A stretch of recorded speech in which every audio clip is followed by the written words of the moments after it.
Welcome to the Private School Leader Podcast, where private school leaders learn how to thrive and not just survive as they serve and lead their schools. I strongly believe that it is possible to have a long and happy and fulfilling career as a private school leader. And my passion is to help you figure out exactly how to do just that, right here on the Private School Leader Podcast.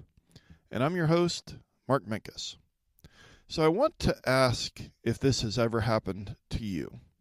You're standing in front of your faculty at a faculty meeting, and you're introducing a new initiative or a new policy or a new way of doing things, or maybe it's, responsive classroom or mindfulness or growth mindset, or it could be anything.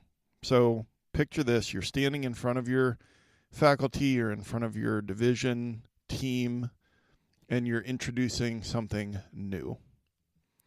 And then you notice out of the corner of your eye, usually they're in the back of the room, it's one of your more veteran teachers, and you start talking and the body language starts to decline. The arms are crossed, the eye contact is not there, the side conversation between the person sitting next to them begins. And I don't know about you, but I'm getting a chill down my spine just thinking about it, because that's happened to me dozens of times. And it just feels really lousy, because before this thing even gets off the ground, it's already clear that there's going to be pushback, that there's going to be a resistance to this change. And they haven't even given it a chance. They haven't listened. And I used to get really rattled when that would be the case and when that would happen. And it also could be that maybe you have a veteran teacher who isn't rude, they're not unprofessional, but they're resistant. Everything from the active resistance, where they try to recruit others to be resistant to the change as well, to that person who's quietly resistant and just doesn't want to do it, and so they don't do the change. So I think we've all been there, and it doesn't feel very good. And so, why does this happen? And what can we do about it? I was looking into a couple of statistics, and there's a global survey by McKinsey & Company that found that 70% of change initiatives in organizations across all industries, 70% of change initiatives fail. And the number one reason is employee resistance. So that this isn't just in our schools. And another study that is by Prosky, which is a global change management firm, they found that 33% of employees resist change due to fear of the unknown, and 20% resist because they don't trust leadership. So there's a lot of reasons why, but we're still stuck with veteran teachers that don't want to handle change, and they resist the change. And so what are we going to do about that? Well, on today's episode of the Private School Leader Podcast, we are going to discuss how to handle a veteran teacher who's resisting change. And the way we're going to do that is I'm going to give you 4 reasons why veteran teachers may be resisting change at your school, 4 reasons why their resistance is harmful to your school, and then stick around, because we're going to then talk about 7 strategies for you to handle this teacher and how to get them on board and get them moving in the right direction.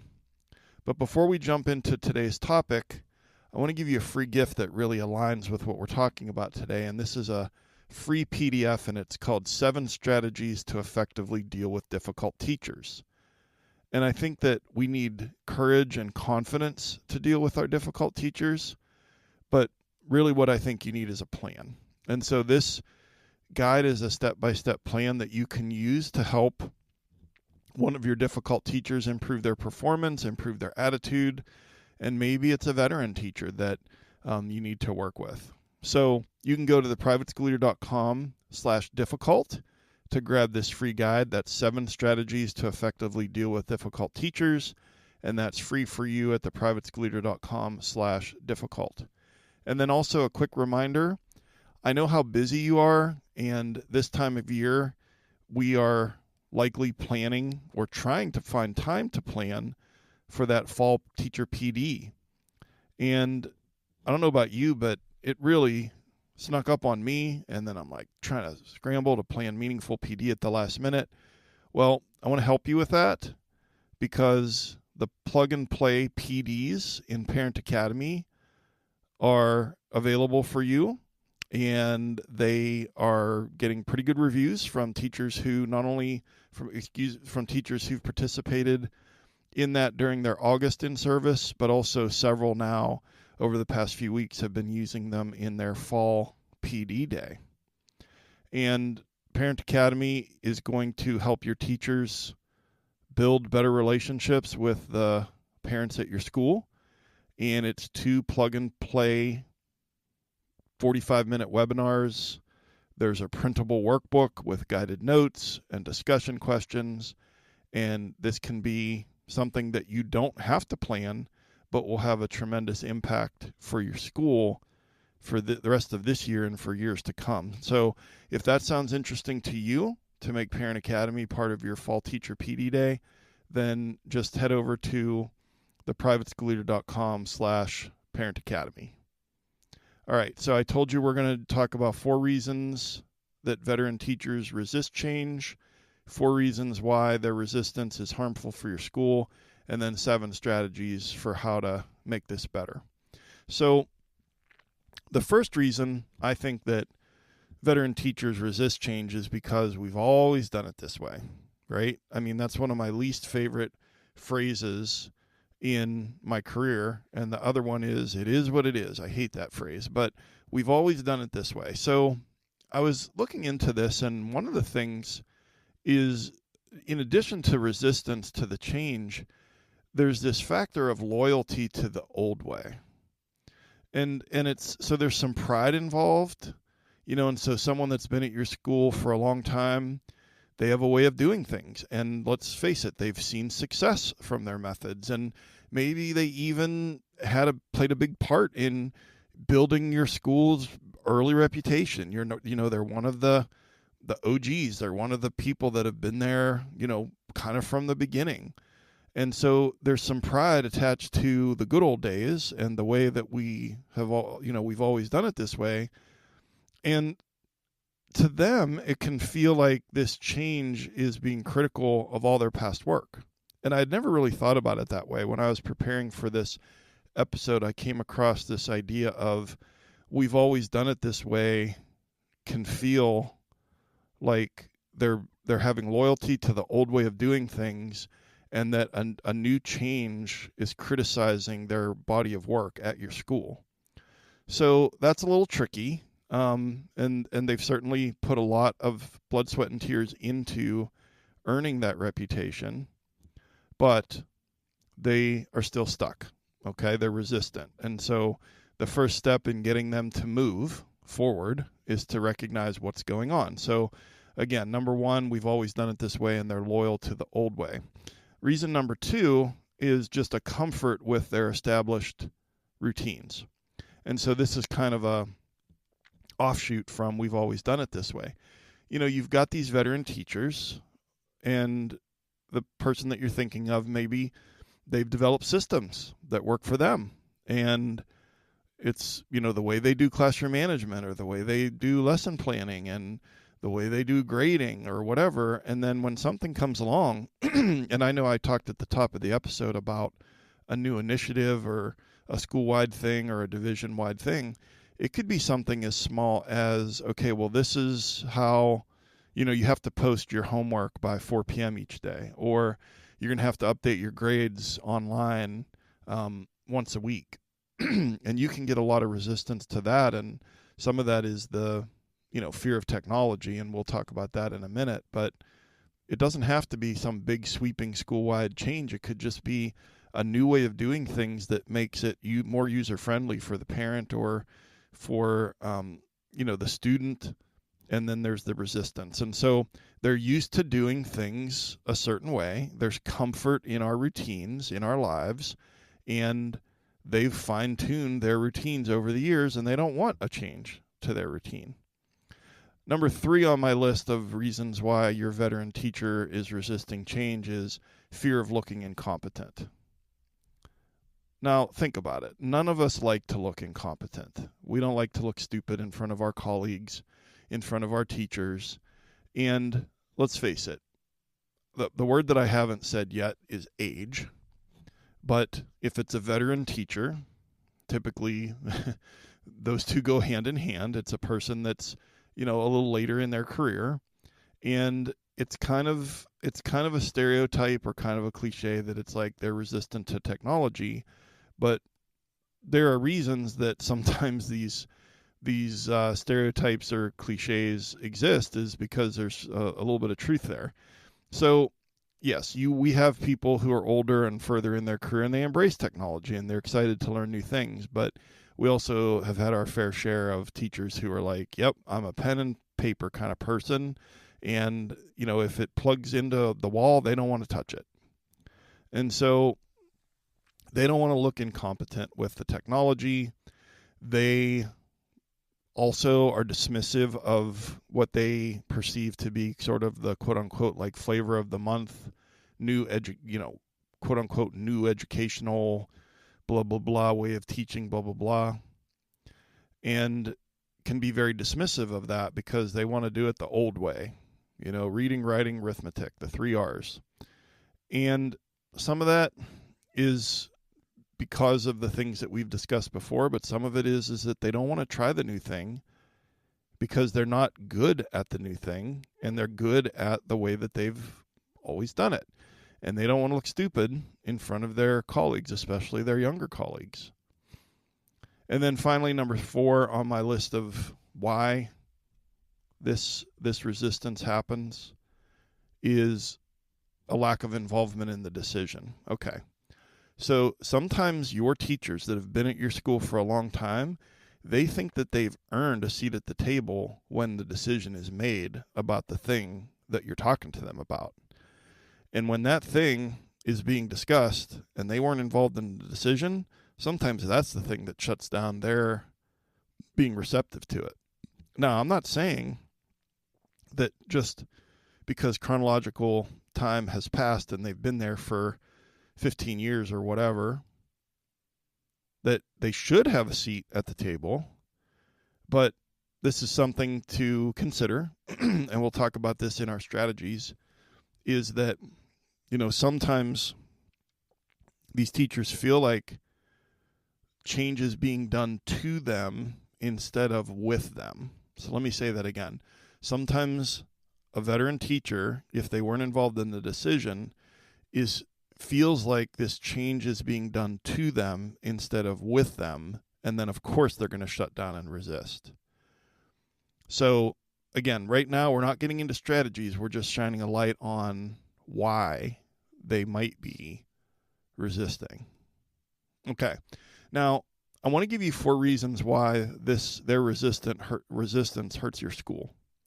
Because I think that clarity around how them resisting hurting your school will make us more courageous when it comes to the conversation that sometimes needs to be had. And I want to admit that one of the biggest mistakes and most chronic mistakes of my career, probably the first 20 years of my 33 years as a private school leader, that I didn't have those courageous conversations, or I only had them when it became so obvious that they were so necessary that I had no choice but to have them. And what worked for me in, let's say, the last 10 to 12 years of my career when it came to having those conversations with veteran teachers, some of it was I was a little older. When I was a young administrator and there's a person there that's been there for 22 years, that's hard to have that conversation. But one of the things that gave me the courage to have the conversation is when I would focus on how their resistance was hurting the school and hurting kids. And so I just want to shine a light on this for a moment, that these are the 4 reasons why that resistance could be hurting your school. And so reason number one is it undermines your school culture. I mean, when these veteran teachers who have influence on your faculty resist change, then it signals to the other teachers that pushback is okay. And then sometimes, unfortunately, these more veteran teachers recruit some of the, middle or more novice, less experienced teachers to also be resistant to the change. And then that pushback there's a critical mass of pushback that's created. And then it just really causes stagnation, or we get derailed with what we want to do, and we can't be as innovative or as future focused or as current as a school as we need to be. Like, we have to be building a school that's not just for today, but that's for 5 years from now, 10 years from now. What year are we preparing our graduates for? Are we preparing them for the year that we're in? Are we preparing them for a year that's a decade down the line? Or are we preparing them for 1989? So we have to move forward as a school. And if we get this resistance that leads to not doing the thing, then it's undermining our school culture. The other thing that the resistance can cause is, number two, it lowers teacher morale and negatively impact your credibility. And this was really true for me, lowering teacher morale and negatively impacting my credibility. When I would just let older faculty members sort of do the thing, but not really do the thing that I was requiring that was a change, then my credibility was affected.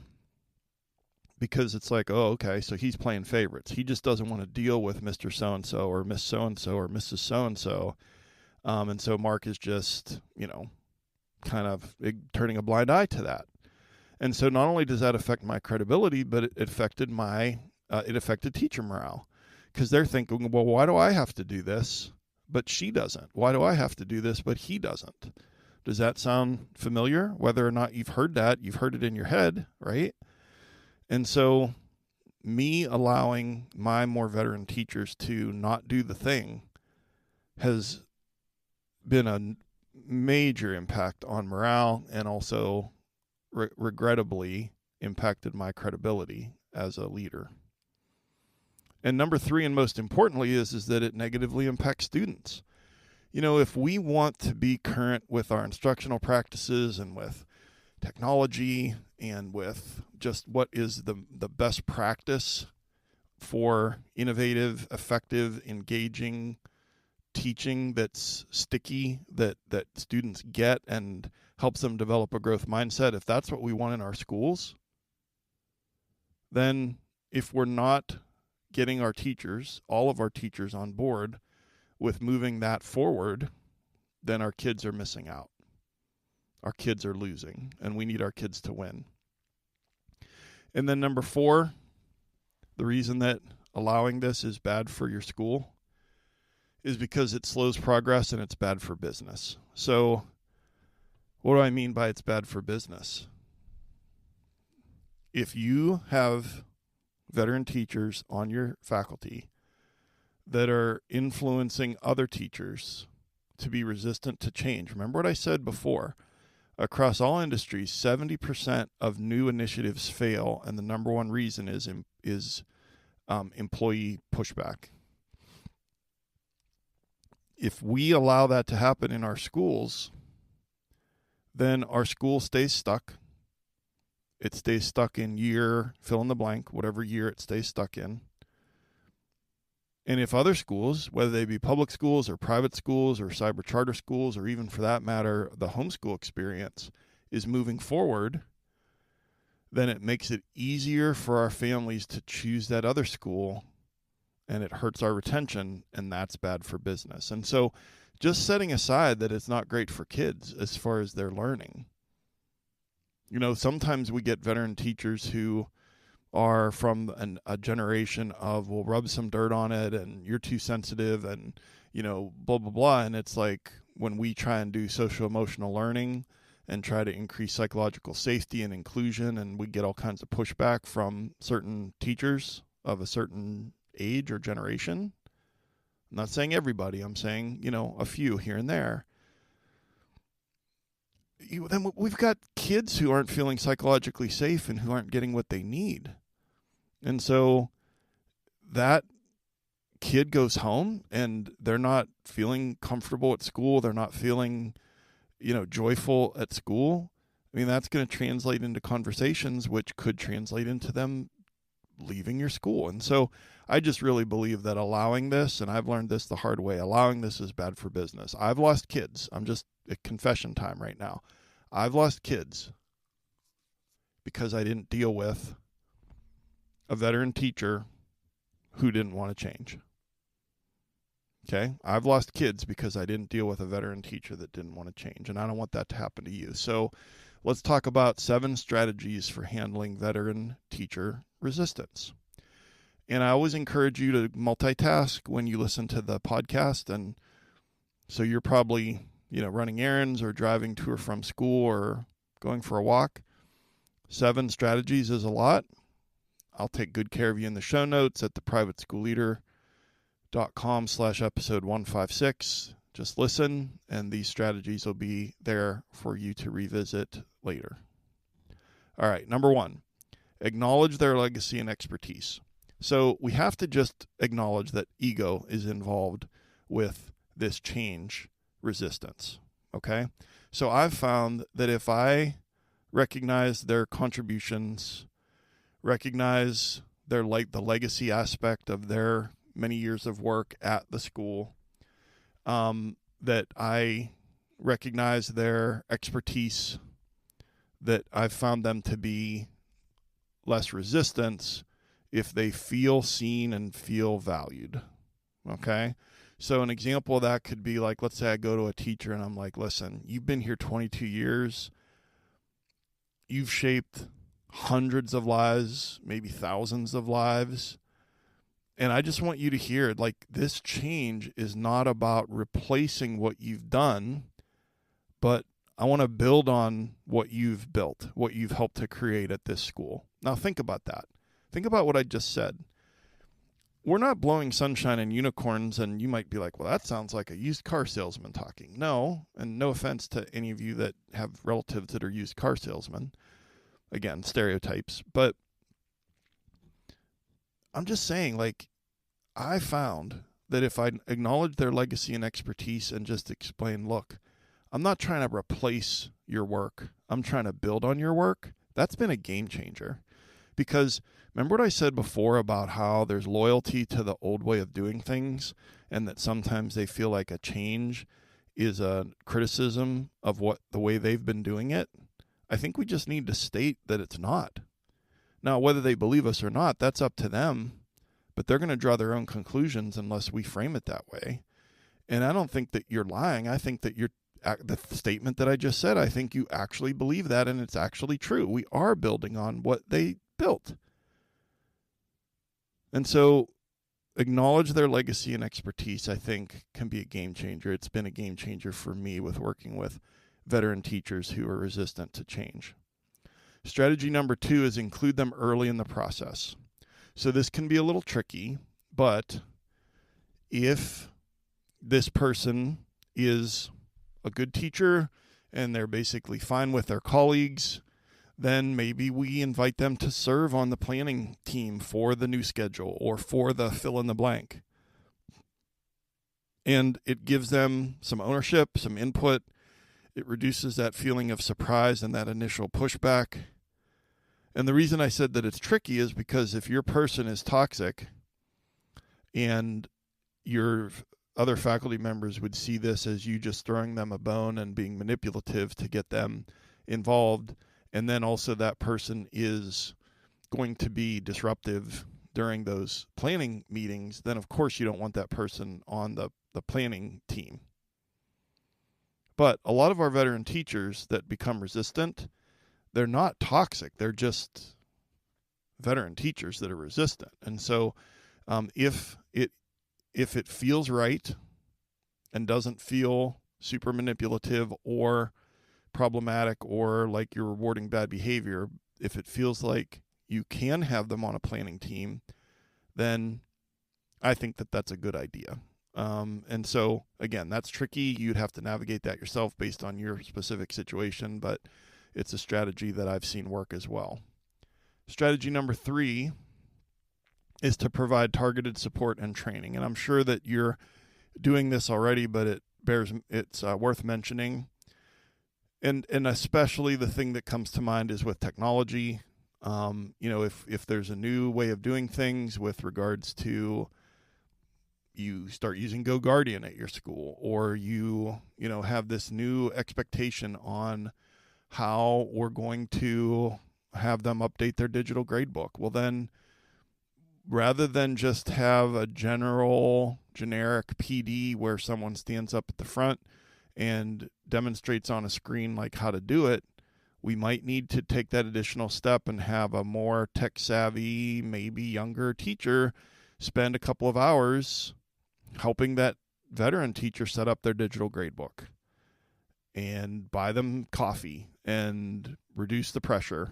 And we differentiate for our students. I think we need to remember that sometimes we have to differentiate for our teachers as well. Okay, so help them overcome the fear, especially if it is technology related, or it could be just not understanding this new initiative or the social emotional learning piece and the value of this new advisory program. Maybe they need more individualized attention to help them with that. Okay, strategy number 4, and this one is tricky, I'll just tell you that up front, but pair them with a less experienced, eager, and coachable teacher. Pair the veteran resistant teacher on something with a less experienced, eager, and coachable teacher. Now, here's why this is tricky, is because your immediate thought already is, well, I don't want them to poison the well.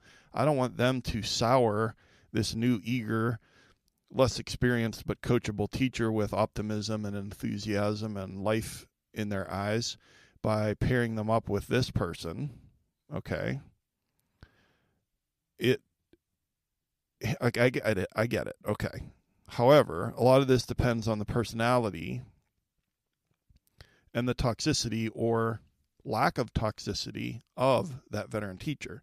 I've used that word a few times now. Here's the thing. If we're trending towards toxic, there's a difference between a veteran teacher who's resistant to change versus a veteran teacher who's toxic and actively trying to tear down whatever you're trying to build. And that person probably needs to get off the bus. And that's a subject for a different episode, is like, how do we handle the iconic teacher with the reputation that, oh, we all love, Miss So-and-so, we all love Mr. So-and-so, but that person kind of needs to go. That's a different episode. But if that person that I'm talking about is toxic and actively trying to pull things down, then of course don't pair them with a younger teacher. But if this teacher is just resistant to change for valid reasons, then this whole older helps younger and younger helps older, it can go both ways. The mentorship can be a win-win. It can be something very valuable for the more novice teacher and something very valuable for the more veteran teacher. So we would have to very, very carefully choose that to create this partnership. But planning lessons, planning things, adopting new ways of doing things across generations is as old as civilizations, as old as human beings being on this planet. That's how this works. And so it takes wisdom, it takes discernment, it takes being careful, and it takes having some conversations, but this can bridge that gap, and it can be a benefit to both teachers. So I'm admitting that it's tricky, but I'm also saying that it could work when done correctly. Okay, just a couple more. Strategy number 5, focus on the why of the change that you're presenting. So don't just announce this is changing, but talk a little bit about how it helps students. I think that why has to be connected with how this helps kids, because here's the thing. Your veteran teachers, almost all of them, the reason they got into this is because they love kids and they want to make a difference.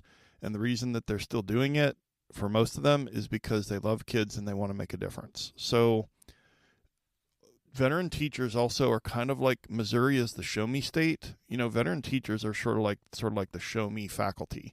They want to see the data. They want to see how project-based learning actually improves student outcomes. They want to see how social emotional learning in this new advisory program actually, improves student performance and student well-being in schools.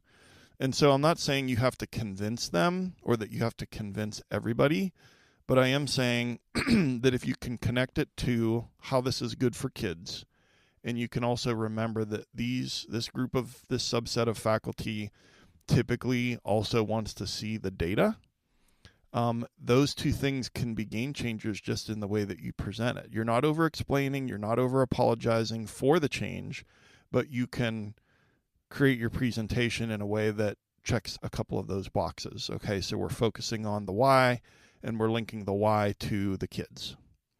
And then two more, strategy number 6, and this one has worked for me really well, is to celebrate small wins. So celebrating those wins publicly, privately, when a veteran teacher steps up and steps into that change and embraces it, even if it's just a little. So let me give you an example. I had a veteran math teacher, was iconic, was there for a couple decades or more, but was very resistant to technology. And so one time he actually texted me because he was so proud of himself. He was using his smart board for a geometry lesson. And so I went in and I took a couple pictures. I posted it on my Instagram account. I mentioned it in like a very complimentary way to a couple of his closer friends on the staff. And then, of course, they later were like, hey, I heard you were using the smart board. I didn't know you were such a technological wizard and blah, blah, blah. And that kind of broke the ice. But it also just, I just was trying to heap praise on him when he was trying the thing. And then that did it lead to him becoming the most tech savvy teacher in the school? No. But did it lead to him trying more things more often in that area and being a little less resistant? Yes. So when we see the win, we see the little bit of adoption of the thing, we need to over celebrate a little bit, okay? And try and do it publicly and privately, and I've seen that work pretty well. And then finally, strategy number 7, don't avoid the courageous conversations. If the resistance turns toxic, if the resistance turns proactively just trying to recruit others to not do the thing, it is time for a courageous conversation where you are respectful but direct about how this is unprofessional and this isn't what can continue to happen. I shied away from those for a long time. That was a me problem. But again, I would think about, how is this affecting the kids? How is this affecting my credibility as a leader? How is this affecting business? How is this bad for business? And so on and so forth. And then that would give me, I've always said, if you don't have the confidence, reach for the courage, because that courage is temporary. And then when I would have the conversation, I would emphasize that person's influence. I'd be like, listen, you've been here for a long time. You have influence on the staff, even if you don't have an official title of department chair or whatever. And then I would be super clear about what I need from them, because I've found that veteran teachers generally are just like, just tell me what you want me to do. Okay, I get that more from them than I do from maybe people at different other points in their career. And I could be like, listen, I respect your honesty in your pushback, but you continuing to be dismissive of this initiative in meetings with your body language and you sighing and rolling your eyes and having side conversations, like, that's sending the wrong message to the faculty, and it has to stop. And I would just be super clear. I would name the behavior. I would say, this is what I want you to stop doing. This is what I want you to stop doing. Let's talk about how we can get there. Does that sound uncomfortable? Yes. Is it necessary? Yes. And so, again, I'm not saying it's easy. It's hard. It's one of the harder things I've done in my career. I'd rather deal with an upset parent than deal with a veteran teacher who's resisting change and being passive aggressive. Honestly, I'm just telling you, like, it's hard, but it's super necessary. And hopefully the reasons that preceded this are going to convince you of that. So what are the big takeaways from today's episode? 4 reasons why veteran teachers might resist change. Number 1, we've always done it this way. Number 2, the thing about we've always done it this way, just remember there's a loyalty to the way of doing it, and they think that the change is critical of the way that they used to do it. So there's more to it than just we've always done it this way, okay? Number 2, comfort with established routines. Number 3, fear of looking incompetent in front of their colleagues. And number 4, lack of involvement in the decision. 4 reasons why that resistance hurts your school. It undermines your school culture. It lowers morale and can negatively impact your credibility. Number 3, it negatively impacts students. And number 4, it slows your progress and it's bad for business. And then 7 strategies for handling veteran teacher resistance. Number 1, acknowledge their legacy and expertise. 2, include them early in the process if they are resistant but not toxic. Number 3, provide targeted support and training, especially in the area of technology. Number 4, if you can, pair them with a less experienced, eager, and coachable teacher. Number 5, focus on the why of the change and try to connect it to the kids. Number 6, over-celebrate small wins. And number 7, don't avoid the courageous conversations. And your call to action for today's episode is pick one strategy and use it in the next week, because we all probably have at least one veteran teacher on our staff that's resistant to change. So pick one strategy, use it in the next week. 2 quick reminders. I have a free resource for you that aligns with today's topic. It's called The 7 Strategies to Work with Difficult Teachers. Grab that for free at theprivateschoolleader.com/difficult. And also a reminder that there's still time to make the Parent Academy Plug and Play PDs part of your fall teacher PD day. And you can check out more about how that works over at theprivateschoolleader.com/Parent Academy. The show notes for today's episode at theprivateschoolleader.com/episode 156. And if you would please share the link to this podcast with another school leader in your life, a rising leader at your school, I'd really appreciate it. Just want to get the word out with these strategies. We're in 68 countries, all 50 states. People all over the world are using these strategies, getting encouragement, overcoming burnout. But the way that's happening is because people are sharing the podcast. So just please, I would appreciate it if you would do that. And then I just want to say thank you. You know, I appreciate you. I appreciate all your hard work.